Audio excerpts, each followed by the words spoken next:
I had initially started looking into the evolution of their involvement, and I started seeing in the timeline that there were specific milestones, but I also noticed that they were still succumbed to limitation as well, and I couldn't quite put my finger on it until I realized the biggest factor was because of gender roles, that we are still being confined to certain gender roles, which isn't necessarily good or bad, it's just the way it is.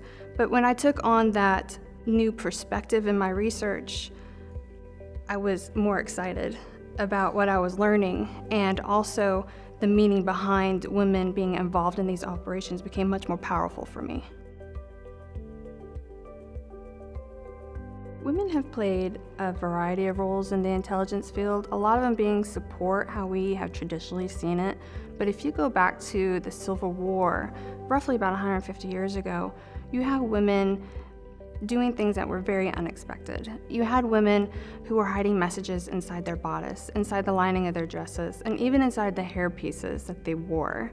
And when you fast forward into World War I, you had women doing more of those support roles, and they're acting as translators, telephone operators, drivers, and even cryptologists. And then we have World War II, where we had the Office of Strategic Services that was established, which is what we know today as the CIA. And when you have today, with the global war on terror, and you have female engagement teams, women are doing phenomenal things.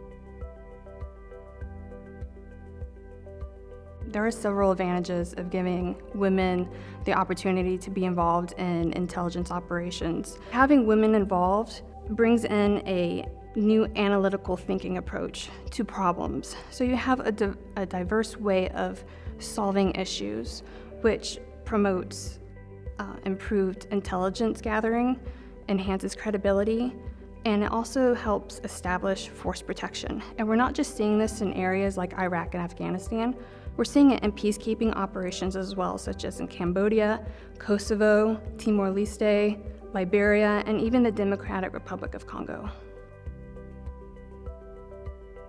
I see the future of women in intelligence truly evolving to adopting more leadership roles, that they're going to take on a lot more of those decision-making jobs.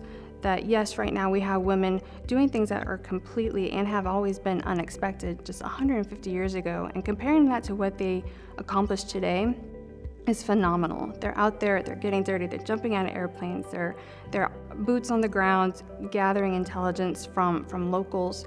They're doing great things. But what I see them doing more of is breaking that glass ceiling and taking on more of those decision-making positions in major agencies, and really leading the strategic need for intelligence forward.